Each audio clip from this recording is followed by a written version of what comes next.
Hi అండి, అందరికీ నమస్కారం.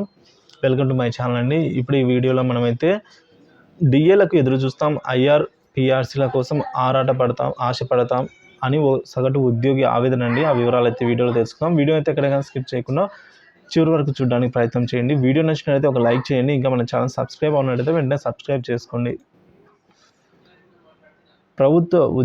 మేము ప్రభుత్వ ఉద్యోగులం, వృద్ధాప్యం వచ్చేదాకా కట్టుబడ్డ నెలకూలీలం, రిటైర్మెంట్ పేమెంట్ ఇస్తేనే తీసుకుంటాం, ఇచ్చినప్పుడే తీసుకుంటాం, తప్పో రైటో ప్రభుత్వం చెప్పిందే చేస్తాం, పథకాలను ప్రజలకు చేరవేస్తాం, ఆలస్యం ప్రభుత్వం చేసిన ఇక్కట్లు మేమే భరిస్తాం, డిఏలకు ఎదురు చూస్తాం, ఐఆర్లకు పిఆర్సీలకు ఆశతో ఉంటాం, దశాబ్దాలుగా మార్పు లేదు, ఫైటింగే లేకుండా ప్రభుత్వం ఏది న్యాయంగా ఫిట్మెంట్ ఐఆర్ ఇచ్చిన చరిత్ర అసలే లేదు, హక్కులకై పోరులు చేస్తాం, పార్టీ ఏదైనా పీఠం పైన ఎవరు ఉన్నా మా ధర్మం మేము చేస్తాం, మా యుద్ధం మేము చేస్తాం, మేము మారం, మా పోరాటం మానం, రాజకీయపు సోదికి మాత్రం మేమెప్పుడు దూరం, మా వృత్తికి మేమే భక్తులం, ప్రభుత్వానికి కాదు తొత్తులం అనైతే ఓ సగటు ఉద్యోగి తన ఆవేదన ఈ రూపంలో కవిత రూపంలో అయితే తెలపడం జరిగిందండి. సో ఈ వీడియో మీకు నచ్చినట్లయితే వీడియోని లైక్ చేయండి, షేర్ చేయండి. ఇలాంటి మరింత